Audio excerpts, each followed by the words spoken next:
গণশিল্পী ৰাজীৱ শদিয়া আদ্যশ্ৰাদ্ধখন খুব সুকলমে হৈ গ'ল আৰু সেই আদ্যশ্ৰাদ্ধলৈ যাবলৈ যাতায়াতৰ যি ব্যৱস্থা যাৰ বাবে আজি সম্ভৱ হ'ল মই তেখেতৰ সৈতে আছোঁ। মই তেখেতৰ কাৰণে সম্ভৱ হ'ল বুলি এই কাৰণেই কৈছোঁ, যদিহে আমাৰ ঢলা শদিয়া অৰ্থাৎ ডক্টৰ ভূপেন হাজৰিকা সেতু নাথাকিল হয় তেতিয়া জানো আজি টুপচিঙা গাঁওখনিলৈ যাবলৈ আমাৰ সম্ভৱ হ'লহেঁতেননে? আপোনালোকক যিহেতু নতুনকৈ পৰিচয় কৰাই দিয়াৰ কোনো প্ৰয়োজনীয়তা আছে বুলি নাভাবোঁ। সকলোৱেই মৰমৰ, সকলোৱেই পৰিচিত এজন ব্যক্তি। বলকচোন পোনছাতে আমি ছাৰৰ কাষলৈ যাওঁ।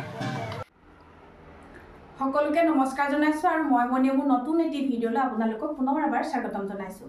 কালি যিহেতু আমাৰ ৰাজীৱ শদিয়া যি আদ্যশ্ৰাদ্ধ আছিলে সেয়া খুব সুকলমে হৈ গ'ল আৰু সেই ৰাজীৱ শদিয়াৰ শ্ৰাদ্ধখন খাবলৈ যাওঁতে যিখন দলঙেদি অৰ্থাৎ ডক্টৰ ভূপেন হাজৰিকা সেতুৰ ওপৰেদি আমি যিহেতু গৈছোঁ আৰু সেই দলংখনৰ মূল গুৰি ধৰোঁতাজন যিহেতু হয়তো বহুতে জানে, কিন্তু তাৰ মাজতে হয়তো বহুতে নাজানিবও পাৰে। আজি মই সেই মূল গুৰি ধৰোঁতাজনৰ ব্যক্তিজনৰ ওচৰত মই আজি উপস্থিত আছোঁ। মই ভাগ্যৱান, সৌভাগ্যৱতী, যিহেতু মই শদিয়াৰ বোৱাৰী, শদিয়াৰ ছোৱালী, মোৰ ওচৰতে ঘৰ। সেইকাৰণে মই ছাৰৰ ঘৰলৈ আজি আহিলোঁ সন্ধিয়া সময়তে। তাকে মই ছাৰৰ পৰা অকণমান সেই দলংখনৰ বিষয়ে জানিবলৈ চেষ্টা কৰিছোঁ।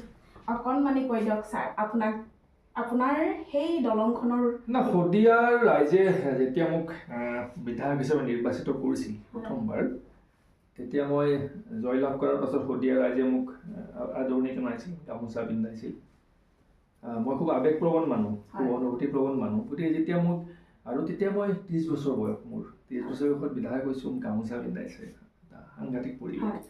গতিকে মোৰ মানে আৱেগে এনেকুৱা ধৰণৰ হেঁচা মাৰি ৰৈছে, মই কি ক'ব লাগিব মই নাজানো, কাৰণ জীৱনত প্ৰথম ৰাজনৈতিক বক্তব্য কিবা এটা ক'ব লাগিব। গতিকে মই একো নভবাকৈ কৈ দিলোঁ যে আপোনালোকে যিমান মৰম স্নেহেৰে মোক আজি আপোনালোকৰ জনপ্ৰতিনিধি হিচাপে নিৰ্বাচিত কৰিছে, গতিকে মই শদিয়া সমষ্টিত মই এনেকুৱা এটা কাম কৰিম, মই শদিয়াৰ বুৰঞ্জীখনত এটা নতুন পৃষ্ঠা সংযোজন কৰিম, যিটো পৃষ্ঠা আপোনালোকে সদায় মনত ৰাখিব।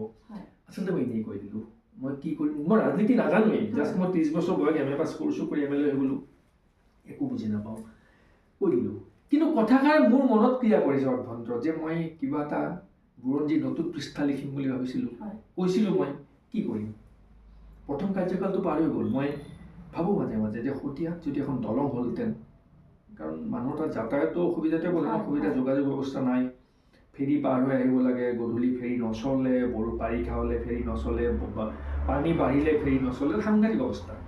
ৰোগীক লৈ আহে, ঘাটত ৰোগী মৰে, মেডিকেল নাপায়গৈ, হস্পিটেলত ডক্টৰ নাই, চিকিৎসা নহয়। 5টা বছৰ যুদ্ধ বিগ্ৰহ কৰি গ'ল। কাৰোবাক কেতিয়াবা কওঁ দলংখন, এখন দলং হ'লে ভাল আছিল, হাঁহি উৰুৱাই দিয়ে, চব পাগল বুলি কয়, তই পাগল হৈছ নেকি, সাহস নহয় ক'বলৈ। দ্বিতীয় কাৰ্যকাল জিকিলোঁ। দ্বিতীয় কাৰ্যকাল জিকাৰ পাছত মোৰ মনত সোমাই আছে যে নহয়, দলংখন লাগিব, এইবাৰ কাকো নকওঁ, ক'লে হাঁহিব মানুহে, পাগল বুলি ক'ব, গতিকে অকলে যুঁজিম। 2003 চনত মই দিল্লী যাত্ৰা কৰিলোঁ। ডক্টৰ অৰুণ MP আছিল আমাৰ ৰাজ্যসভাৰ, তেওঁৰ সহায় ল'লোঁ। লৈ 2003 চনৰ পৰা 3 বছৰ নিৰন্তৰভাৱে যুঁজিছোঁ। 2 মাহে 3 মাহে গৈ দিল্লীলৈ গৈছোঁ, অৰুণাচলৰ মুখ্যমন্ত্ৰী লগ ধৰিছোঁ, তেওঁৰ পৰা চিঠি আনিছোঁ, আনি যুঁজি 2006 চনত দলংখনৰ ফিজিবিলিটি এপ্ৰুভ কৰিলে। আৰু ফিজিবিলিটি যেতিয়া ষ্টাডি টেণ্ডাৰ কৰিলে, ফিজিবিলিটি ষ্টাডিৰ কাৰণে মানুহ আহিল, তেওঁলোকে ওপৰৰ পৰা এৰিয়েল ছাৰ্ভে কৰিছে, তেতিয়াও সেই টিমটো মই লগ ধৰিছোঁ, তেওঁলোকক গামোচা পিন্ধাইছোঁ, ভাত খুৱাইছোঁ, ব্ৰহ্মপুত্ৰ পৰিয়ালৰ মাজেৰে তেওঁলোকক ৰিকুৱেষ্ট কৰিছোঁ মই যে আপোনালোকে কষ্ট কৰি হ'লেও এইটো কৰক, এইটো আপোনালোকৰ মানে দায়িত্ব বুলি নাপাৰিব, এইটো এটা মানে সেই অঞ্চলটোৰ ৰাইজক বহুত ডাঙৰ উপকাৰ কৰা হ'ব, বহুত কষ্টত ৰাইজ জীয়াই আছে। फाइनल दलंखन होल 30 मई 2003 उस समय के हमारे विधायक जगदीश भुयन ने एक चिट्ठी लिख करके इस ब्रिज के लिए आग्रह किया।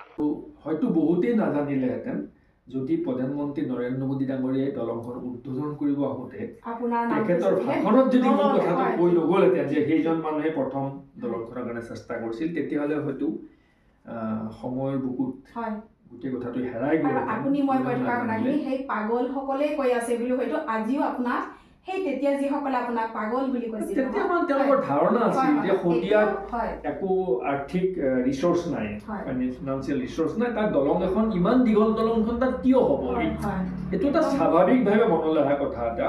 কিন্তু মোৰ এটা বিশ্বাস আছিল যে যিকোনো কাম যিমান জটিল কাম নহওক যিকোনো কাম সমাপ্ত হ'বলৈ কোনোবাই কামটো কিন্তু ক'ৰবাত আৰম্ভ কৰিব লাগিব কোনো কাম আৰম্ভ নকৰাকৈ সমাপ্ত হ'ব নোৱাৰে গতিকে মই আৰম্ভ কৰোঁ সফল হওঁ বা নহওঁতো পিছৰ কথা মই যদি আজি আৰম্ভ কৰোঁ কেতিয়াবাতো সমাপ্ত হ'ব কিন্তু ভাগ্য ভাল ঈশ্বৰ প্ৰসন্ন আছিল মই আৰম্ভ কৰিলোঁ মই সমাপ্ত কৰিলোঁ আৰু মোৰ দিনত উদ্বোধন হ'ল আৰু প্ৰধানমন্ত্ৰীয়ে মোৰ নামটো কৈ গ'ল গতিকে সেইটোৱে মোৰ ডাঙৰ চিঠি আৰু যিসকলে পাগল বুলি পেলাই যিটো আপুনি কৈ গৈছে যে মই আপোনাক কিছু লোকে পাগল বুলি কৈছিলে আৰু আচলতে পাগল নহয় ছাৰ এজন ৰাইজৰ হকে নিজ স্বাৰ্থৰ বাবে কাম কৰা এজন ব্যক্তি আৰু ৰাইজক কথা দি কথা ৰখা ব্যক্তি আগতে আপোনালোকক কৈ গ'ল শুনিলে যে 30 বছৰ বয়সতে যিটো ৰাজনীতিত নামিছে আৰু ৰাজনীতিৰ বিষয়ে তেওঁ বিশেষ একো জনাই নাছিলে আৰু এনেই কৈ দিছিলে কিন্তু এনেই কোৱা কথাখিনি বাস্তৱত পৰিণত কৰি দেখালে আৰু সেইকাৰণে মই কৈছোঁ যে মই সৌভাগ্যৱতী মই শদিয়াৰ বোৱাৰী